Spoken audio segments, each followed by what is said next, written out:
Seorang pengendara motor tewas terlindas truk di Medan, Sumatera Utara.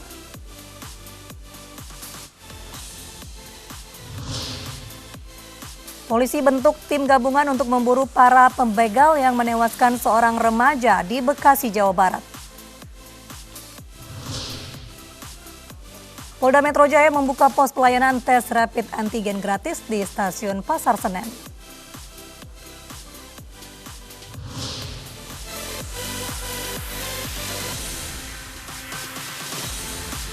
Halo, selamat malam pemirsa. Setelah ditahan karena jadi tersangka kasus kerumunan di Petamburan, Barreskrim Polri juga menyatakan Rizik Syihab sebagai tersangka kerumunan Megamendung.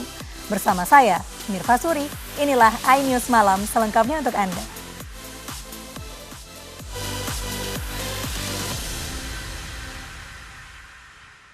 Eksekusi lahan sengketa antara warga dengan pemerintah desa di Lombok Timur berakhir ricuh. Warga yang mengaku pemilik lahan mengadang mobil petugas yang datang mengeksekusi lahan.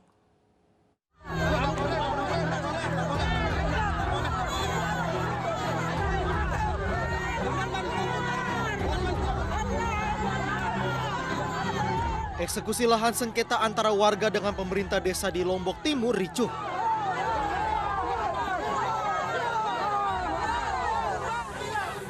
Warga yang mengaku ahli waris pemilik lahan ini berteriak mengadang mobil tim yang akan mengeksekusi lahan seluas 4,5 hektar di Desa Lenek, Lombok Timur. Pihak yang mengeklaim ahli waris tidak terima lahan sengketa yang dimenangkan pemerintah desa dieksekusi. Sejumlah warga juga menunjukkan bukti surat jual beli dari pemilik lahan yang mereka klaim menang di pengadilan. Meski mendapat perlawanan, eksekusi lahan tetap dilakukan dengan pengawalan ketat dari aparat kepolisian Polres Lombok Timur. Eksekusi ini merupakan yang kedua kali setelah gagal dilaksanakan pada 21 Oktober lalu karena mendapat perlawanan dari warga.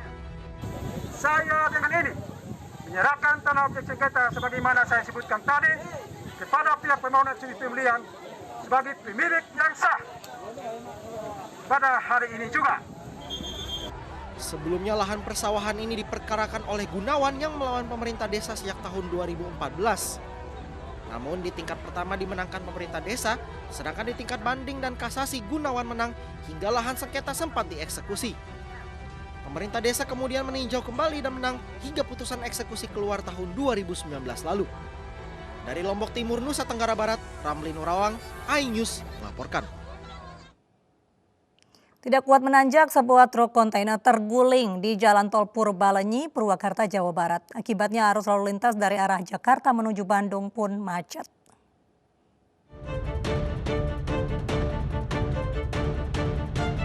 Sebuah truk terguling di Tol Purbalenyi, Purwakarta, Jawa Barat, Rabu siang.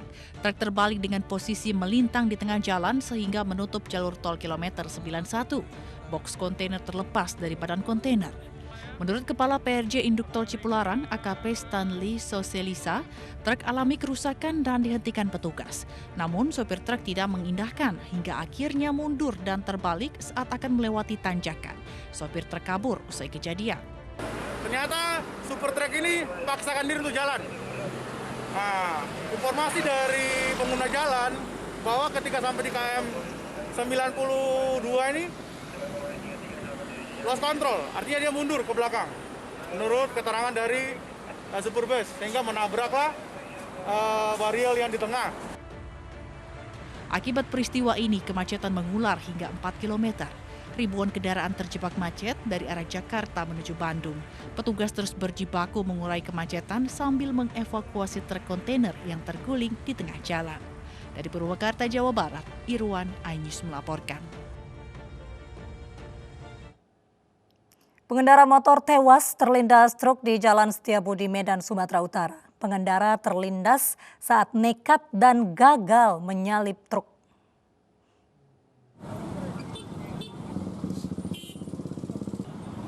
Seorang pengendara motor tewas terlindas truk di Jalan Setiabudi, Simpang Ngumban, Surbakti, Medan, Sumatera Utara.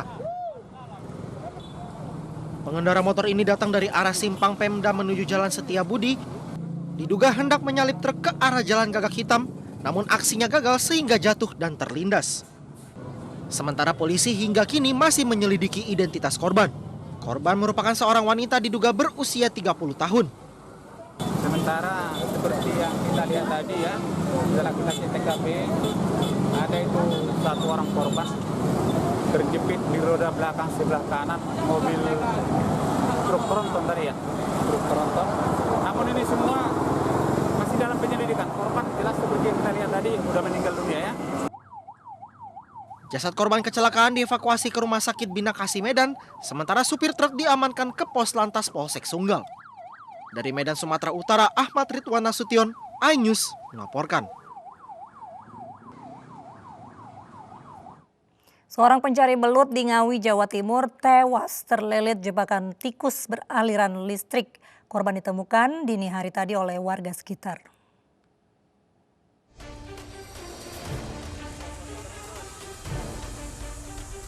Petugas dari Satuan Reserse Kriminal Satreskrim Kepolisian Resort Polres Ngawi mendatangi lokasi tempat ditemukan seorang remaja yang tewas di area persawahan Dusun Kerajaan Kecamatan Paron Ngawi. Dari olah TKP, korban diketahui bernama Febri Kurnia Sandi, 19 tahun, warga Widodaren, Kecamatan Gerih Ngawi. Jasad korban ditemukan dengan kaki kiri terlilit kabel listrik yang digunakan pemilik sawah untuk menjebak hama tikus.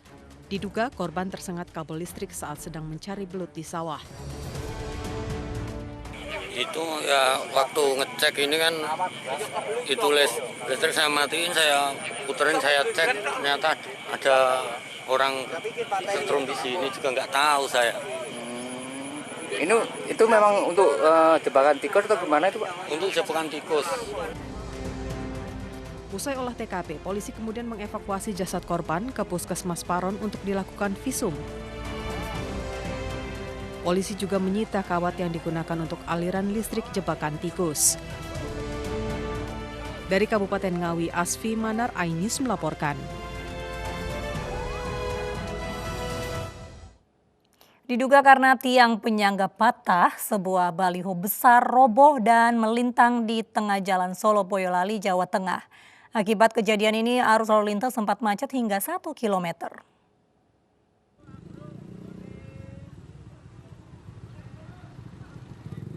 Sebuah baliho besar berukuran 4 x 8 meter roboh pada Rabu siang di Jalan Solo Boyolali, tepatnya di pertigaan Tegalwayer Mojosongo Boyolali, Jawa Tengah. Tiang penyangga baliho setinggi 10 meter patah pada bagian tengah dan membuat baliho roboh saat kondisi lalu lintas cukup ramai. Beruntung tidak ada korban jiwa dalam peristiwa ini. Diduga baliho ini roboh karena tiang penyangga keropos dimakan usia. Dengar kata-kata gitu ya, saya tengok kan tahu-tahu udah jatuh gitu loh. Saya kan kaget. Ya untungnya kan nggak ada mobil. Ya cuma ada keropos besi gitu loh. Akibat kejadian ini, petugas merekayasa lalu lintas dengan buka tutup arus. Sementara baliho roboh langsung dievakuasi tim reaksi cepat Badan Penanggulangan Bencana Daerah Boyolali bersama petugas polisi dan warga sekitar dibantu mobil pemadam kebakaran. Dari Boyolali, Jawa Tengah, Tata Ramanta, iNews melaporkan. Sementara itu pemirsa, sebuah pabrik kimia di Cilegon, Banten meledak. Menurut polisi, ledakan karena tekanan panas pada salah satu reaktor kimia di dalam pabrik dan tidak ada unsur kesengajaan.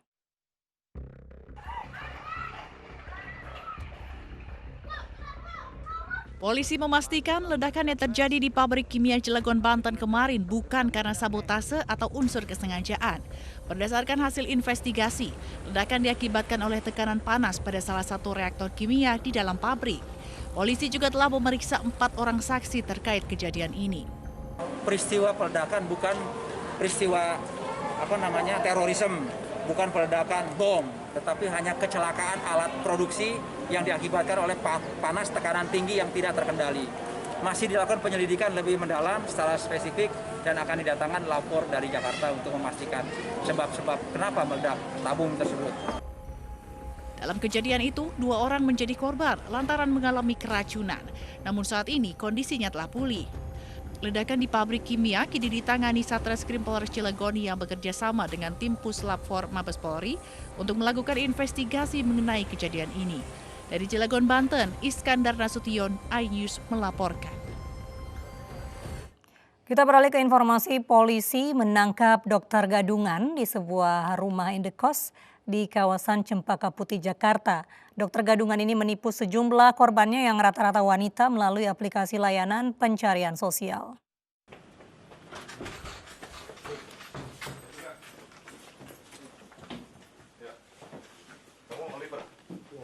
Polisi menangkap seorang dokter gadungan di sebuah kamar kos di kawasan Cempaka Putih, Jakarta Pusat. Usai menangkap, polisi menggeledah kamar kos dan menemukan sejumlah peralatan kedokteran seperti stetoskop, obat-obatan, baju dinas, dan identitas dokter. Pria 23 tahun asal Batam ini ditangkap karena menjadi dokter gadungan dan menipu wanita dengan kerugian mencapai 200 juta rupiah. Ia diduga melakukan praktik kedokteran ilegal secara virtual. Bahwasanya dia memakai aplikasi media sosial berupa Tinder maupun Tantan, dan dia mengaku sebagai dokter dan mengelabui perempuan-perempuan yang dia kenal di media sosial tersebut. Dokter gadungan berarti? Dokter gadungan. Jadi tadi juga kita sudah temukan ijazah yang kita temukan itu cuma SD, tapi menurut pengakuannya SMP, tapi kita belum temukan. Pelaku kemudian dibawa petugas ke Polres Metro Jakarta Pusat untuk pemeriksaan lebih lanjut. Dari Jakarta Pusat, Rani Sanjaya, iNews melaporkan. Kepolisian Bekasi Utara membentuk tim gabungan untuk memburu para pembegal yang menewaskan seorang remaja di Bekasi, Jawa Barat. 2 bukti tayangan CCTV menjadi petunjuk polisi untuk mengidentifikasi para pelaku.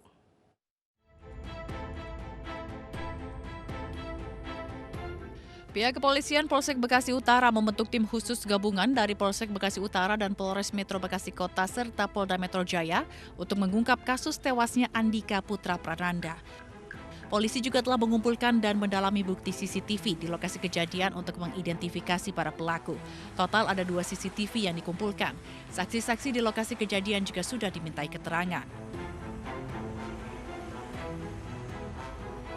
Kita sudah membentuk tim baik dari Polsek, Polres maupun dibantu oleh Polda.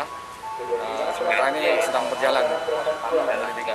Untuk saksi sendiri ada berapa Pak yang diperiksa Pak? Saksi di TKP ada 3 orang, kemudian ada keluarganya 2 orang, 5 kita sudah minta keterangan. Sementara itu, lokasi pemakaman korban dan rumah duka korban di Kafling Tunas Jaya, Kelurahan Harapan Mulia, Kecamatan Medan Satria, Kota Bekasi, masih ramai didatangi teman-teman sekolah korban.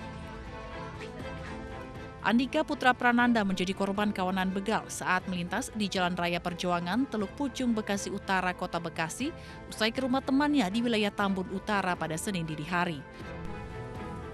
Dari kamera pengawas, para pelaku berjumlah 8 orang dengan 4 sepeda motor dan sudah diketahui identitasnya. Dari Bekasi, Jawa Barat, Rahmat Hidayat, iNews melaporkan. Seorang anak mengancam akan membunuh ibu kandungnya hanya karena tidak terima ditegur saat makan mie instan. Meski sudah melapor ke polisi, pihak keluarga akhirnya mencabut laporan tersebut dan tidak akan memproses secara hukum.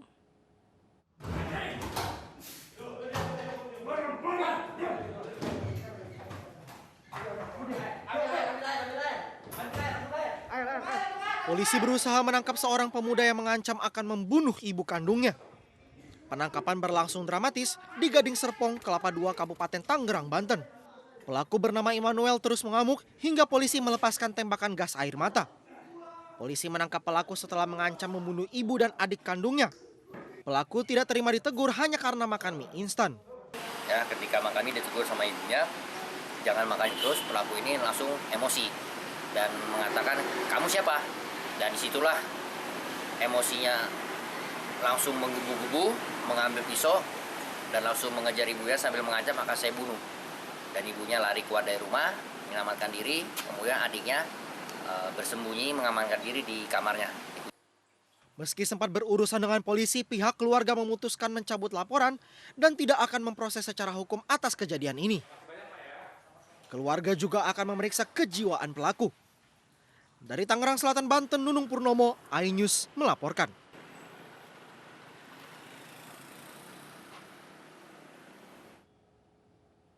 Pemirsa, hari ini artis Gisela Anastasia kembali diperiksa polisi terkait kasus video asusila yang mirip dirinya.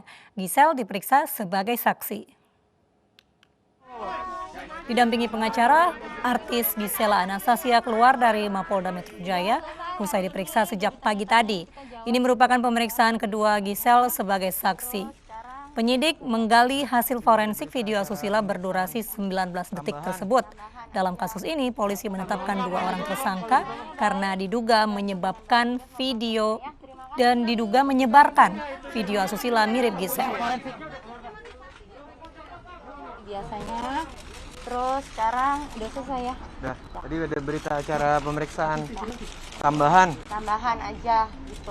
Tambahannya apa lagi sih Bang kalau ditanya? Baik, dibantu dengan baik juga mau. Presiden Joko Widodo melantik 6 menteri dan 5 wakil menteri baru di Kabinet Indonesia Maju pagi tadi. Kami akan hadirkan informasi selengkapnya usai jeda berikut.